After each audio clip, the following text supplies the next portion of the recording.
Good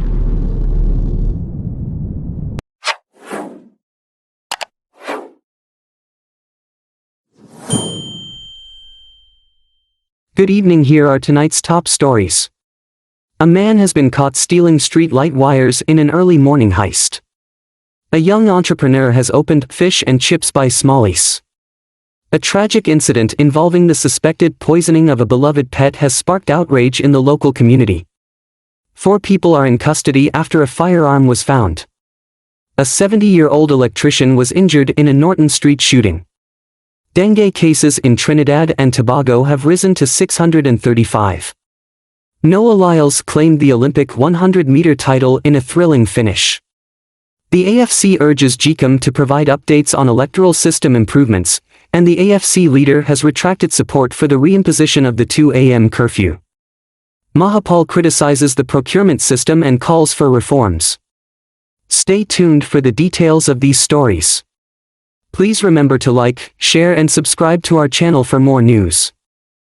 Man caught stealing street light wires in early morning heist. Qaeda News reports. In the early hours of Saturday morning, a man was caught in the act of stealing wires installed by South Jugmohan Construction for streetlights along Conversation Tree Road. The suspect was promptly apprehended and taken into custody at the Prashad Nagar police station. According to workers on the project, this is not the first time wires have been stolen from their road project. The construction company recently had to incur additional expenses to replace a set of wires that had previously been stolen. Authorities are currently conducting investigations to determine the extent of the thefts and to prevent further incidents. The community and local businesses are urged to remain vigilant and report any suspicious activities to the police. This incident highlights the ongoing challenges faced by construction projects in the area, with thefts causing delays and additional costs. The company and local law enforcement are working together to address these issues and ensure the safety and security of public infrastructure. Further updates will be provided as the investigation progresses. Firearm found 4 in custody. At about 23:50 HRS last night, Saturday, August 3, 2024, ranks from the Baturverwagting police station were on mobile anti-crime patrol duty when they intercepted a vehicle and detained the driver and 4 occupants after a search unearthed an unlicensed firearm and 2 live rounds of ammunition. At the time, the patrol ranks were in the vicinity of Success Railway embankment heading west when they observed a gold-colored Toyota motor car bearing registration #PRR 9318, which was seen about 30 feet ahead, also proceeding west. The car was intercepted, and the driver gave his name as Kwesi Simon, a 30-year-old construction worker from Buxton, East Coast Demerara, along with 4 other occupants who gave their names as Joshua Bevnay, called Aaron, a 21-year-old from Friendship, ECD, Alex Jordan, a 32-year-old from Vigilance North, ECD, Daniel Rodriguez, a 29-year-old from Friendship, ECD, and Barriek Williams, a 21-year-old from Friendship, ECD.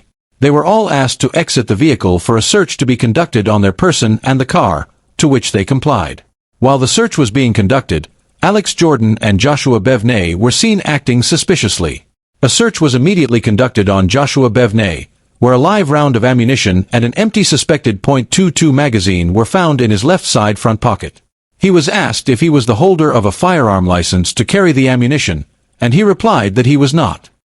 He was told of the offense committed and cautioned, to which he replied, "Is me friend give it to me fuck keep."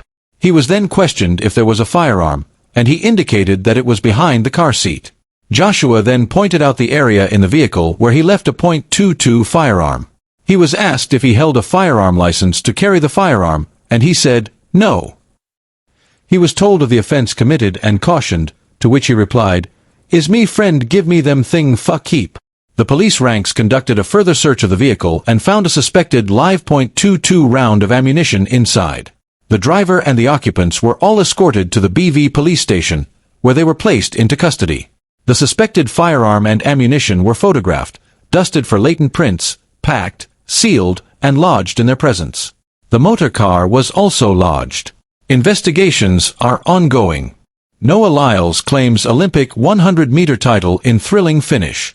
American sprinter Noah Lyles has added the Olympic 100-meter title to his World 100m crown, clinching a narrow victory over Jamaica's Kishane Thompson and fellow American Fred Curley in a thrilling final at the Stade de France on Sunday. Thompson, the Jamaican national champion and current world leader in the event, appeared poised to secure his first Olympic gold medal as he led the race at the 85m mark. However, Lyles executed his signature fast finish, outdipping Thompson at the line. Both Lyles and Thompson recorded identical times of 9.79 seconds. The victory was determined by a mere 0.05 of a second, with Lyles clocking 9.784 and Thompson 9.789. Fred Kerley, the 2022 world champion, secured the bronze medal with a time of 9.81 seconds. South Africa's Akani Simbine narrowly missed out on a podium finish, coming in fourth with a time of 9.82 seconds. Defending Olympic champion Lamont Marcel Jacobs of Italy placed fifth, finishing in 9.85 seconds. The rest of the field included Letzel Tebogo, 9.86, Kenneth Bednarik, 9.88, and Oblique Seville, 9.91. The dramatic finish adds another chapter to Noah Lyles' impressive sprinting career, solidifying his status as one of the fastest men in the world. Tragic incident involving beloved pet sparks outrage in local community. Suspected poisoning. Owner seeking justice from local authorities. A heart-wrenching incident involving a beloved pet has left a local community in shock and mourning. Cookie, a cherished puppy, was found dead under suspicious circumstances, leading to accusations and emotional turmoil among neighbors. Cookie, a playful and picky puppy, had been a treasured companion to her owner since she was just 2 months old. Her owner, who had raised her like a child, described her as a picky eater, often cooking special meals of dog meat and chicken liver to cater to her tastes. Cookie was known for her playful nature and was closely monitored whenever she was let out into the yard to ensure her safety. Tensions had been simmering between Cookie's owner and a neighbor who had repeatedly expressed displeasure whenever the puppy was outside. Despite efforts to avoid any conflict, the situation took a tragic turn on Wednesday morning. When Cookie's owner woke up around 6:40 a.m., she noticed the puppy was missing. After searching the yard and asking neighbors if they had seen Cookie, her owner became increasingly worried. The search led Cookie's owner and family to various parts of the neighborhood, including the area near the fireside where the puppy was known to frequent. Despite thorough searches, Cookie was nowhere to be found. Suspicion grew when a neighbor, known for having conflicts over Cookie's presence, was seen outside but claimed not to have seen the puppy. The search continued with increasing urgency. Cookie's owner and family members scoured the area, asking more neighbors if they had seen the puppy. Eventually, they returned to the spot where the suspicious neighbor had been cleaning and were met with a disturbing revelation. The neighbor cryptically remarked on the disappearance of such a nice dog, fueling further suspicion. Later that day, while attending to chores, Cookie's owner heard what sounded like a puppy crying. Despite a thorough check, nothing was found. However, a family member later discovered Cookie's body in a drain, covered with a dry tree branch, near a fire that the suspicious neighbor had lit to burn garbage. The sight of Cookie's lifeless body brought tears and heartbreak. A closer examination of Cookie's body revealed no signs of beating or bites, but a neighbor who had given Cookie to her owner suggested that the puppy had been poisoned with a carbon tablet, a method similar to what had happened to one of his dogs. He noted that Cookie's body was still soft, indicating she had recently died. Accusations quickly surfaced, pointing to the neighbor who had been lighting the fire near where Cookie's body was found. Allegedly, the neighbor had mentioned setting carbon tablets to catch cats that had been bothering her. This, combined with the suspicious circumstances of Cookie's death and the neighbor's earlier behavior, has led to strong allegations from the community. The incident has left Cookie's owner and the local community devastated and seeking justice. The possibility of legal action has been raised, as the community grapples with the loss of a beloved pet and the unsettling events that led to her tragic end. The community is now calling for a thorough investigation to uncover the truth and ensure that such a heartbreaking incident does not occur again. Electrician, 70, injured in Norton Street shooting. Raymond Knipe, a 70-year-old electrician residing on Norton Street, Lodge, Georgetown, was injured on Saturday night in a shooting incident involving an unidentified gunman. According to police headquarters, the incident occurred around 21:15 hours. Knipe had just parked his bus, number BNN 9253, in his yard when a man dressed in black clothing, including a hoodie, entered the premises and attempted to shoot him. Despite pulling the trigger, the gun initially did not fire. Knipe then ran to the back of his house, trying to open the grilled door to his apartment. The assailant pursued Knipe and fired several rounds in his direction, resulting in injuries to Knipe's body. The shooter then fled the scene, entering a motorcar, number PAB 8252, and driving away in an eastern direction towards Mandela Avenue. Public-spirited citizens promptly assisted Knipe, transporting him to a city hospital where he was admitted. He is currently in stable condition, nursing 2 gunshot wounds.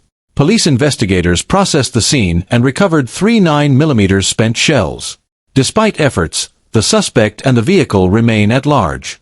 Investigations are ongoing. Young entrepreneur opens Fish and Chips by Smallies. Excerpt from the Guyana Chronicle. Guyana, a land of endless possibilities, is set to welcome a new culinary delight with the opening of Fish and Chips by Smallies. Located at 246 East Street, North Cummingsburg, Georgetown, between Middle and New Market Street, this new restaurant is poised to meet the growing demand for diverse dining options as more visitors are anticipated for the remainder of the year. Vanessa Small, the proud 31-year-old owner of Fish and Chips by Smallies, has always dreamed of owning a cafe. Her goal is to tantalize the taste buds of every patron with great local food and friendly service. The restaurant, set to open in the coming days, aims to capture and maintain the authenticity of a Guyanese meal, allowing both locals and foreigners to indulge in fresh, locally sourced products. Our goal is to keep the authentic Guyanese flavors in our food for all to experience at an affordable price, said Vanessa. Fish and chips is something I've always enjoyed, and I believe there's still room to innovate this concept with a little twist and more zest. I wanted to bring back the local fish and chips concept to Georgetown and possibly other parts of Guyana so everyone can enjoy it. What sets Fish and Chips by Smallies apart is its commitment to promoting and supporting the use of local produce. In addition to the signature fish and chips, the menu will feature local snacks, juices, and a pick-up-and-go service. Delivery options and breakfast meals will also be available to best-serve customers. Dengue cases rise to 635 in Trinidad and Tobago.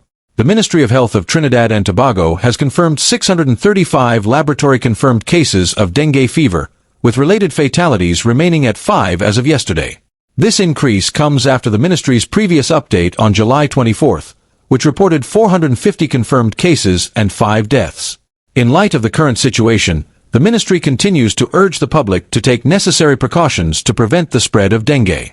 The Aedes aegypti mosquito, responsible for transmitting the disease, breeds in stagnant, clear water, including small collections of rainwater. Eliminating these breeding sites is crucial in controlling the spread of dengue. Preventive measures. Eliminate mosquito breeding sites by disposing of unwanted items, derelict vehicles, or appliances that can collect water. Cover water containers such as tanks, barrels, drums, or buckets with mosquito-proof coverings.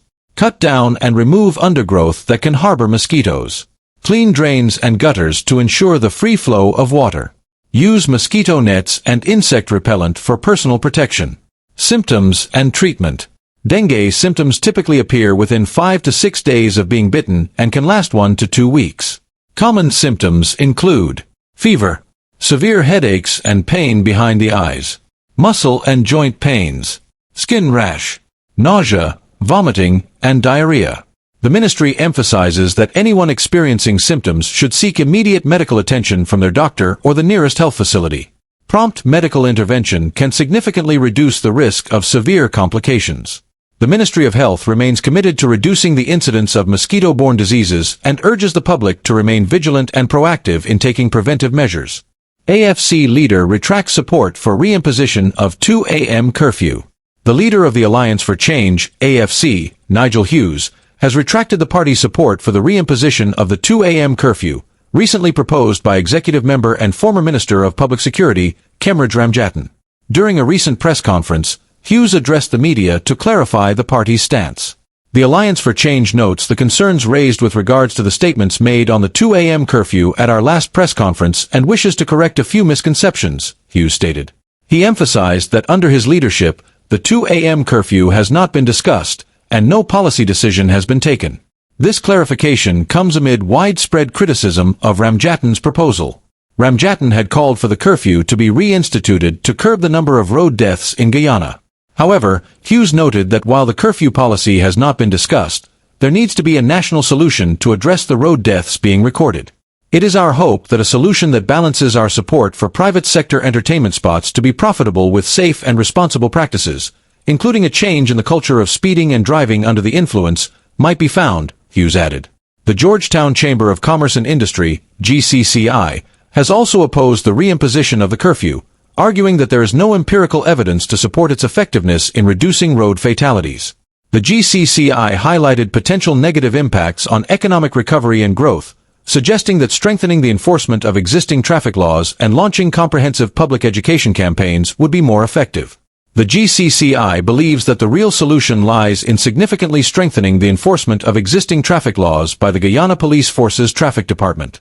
The focus should be on rigorous action against reckless driving and driving under the influence of alcohol, the GCCI stated. It added, furthermore, it is imperative to launch comprehensive public education and awareness campaigns to foster responsible road behavior.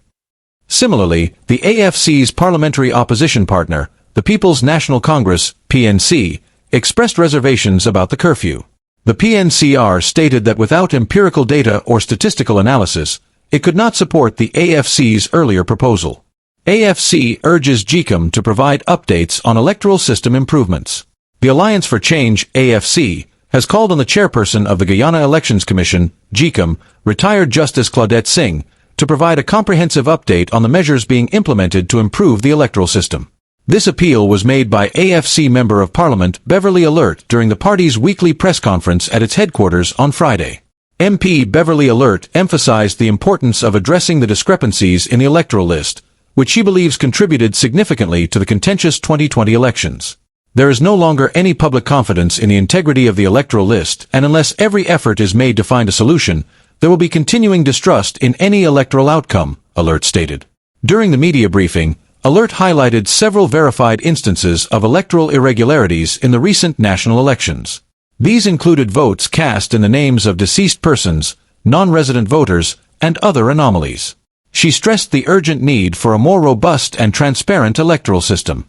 Alert criticized the lack of communication from GIMP regarding steps to address these issues. She pointed out that the voters list contains over 700,000 names, a figure that seems disproportionate to the population size. Alert urged the chairperson to outline how GIMP plans to handle the bloated list and its implications for the next elections. It is crucial for the chairperson to provide recommendations on achieving a more accurate and acceptable list of electors, she said. The AFC has proposed several measures to enhance electoral integrity, including the adoption of biometrics and electronic voting. Alert emphasized the necessity of transparent dialogue on these new technologies to rebuild trust in the electoral process. She also stressed the importance of regular audits, voter education, and a robust legal framework to maintain an accurate voters list. The AFC is calling for GIMP to address these concerns openly and implement measures that will ensure a fair, transparent, and credible electoral process for the upcoming 2025 elections. The party believes that public engagement and technological integration are key to restoring public confidence in Guyana's electoral system. Mahaul criticizes procurement system, calls for reforms. In a recent press statement, Mahaul highlighted deep-rooted flaws in Guyana's procurement system, which operates under the Procurement Act of 2003. He contended that the system has failed to ensure fairness and competitive bidding, primarily due to problematic roles played by the Evaluation Committee and the National Procurement and Tender Administration Board, NPTAB. The NPTAB is composed solely of government appointees, which undermines the impartiality of the procurement process, Mahaul stated. He further criticized the Evaluation Committee for not effectively fulfilling its responsibilities. Deviations from established criteria during bid evaluations have led to contracts being awarded to less qualified or unqualified bidders, according to Mahaul. Moreover, he argued that the government's frequent references to past practices as a justification for current inefficiencies are insufficient. While understanding historical context is important, it should not excuse ongoing problems simply because what is happening now is worse than what happened in the past, he emphasized. To address these systemic issues, Mahaul proposed several reforms. He suggested that at least 3 of the 7 members of the NPTAB be nominated by the parliamentary opposition, with these members selected for their proven integrity and expertise in areas such as business, law, finance, audit, and administration. Additionally, Mahaul advocated for strict adherence to bid evaluation criteria by the Evaluation Committee, with a focus on selecting the lowest evaluated/responsive bidder based on submitted documentation. He called for proper training and adherence to clear guidelines to ensure accuracy and fairness in the evaluation process. Mahaul also stressed the need for legislative amendments that would introduce penalties for political office holders who deliberately act to favor friends, family, or other preferred entities. These reforms, he argued, are necessary to align Guyana's procurement practices with international best standards and establish a more transparent and effective system. Criticizing the vice president's Thursday press conferences as insufficient, he described these as Thursday's ramblings, suggesting that they amount to little more than empty rhetoric if not followed by concrete actions. He insisted that only real reforms or corrective actions can truly help to uproot the corruption that continues to affect the system.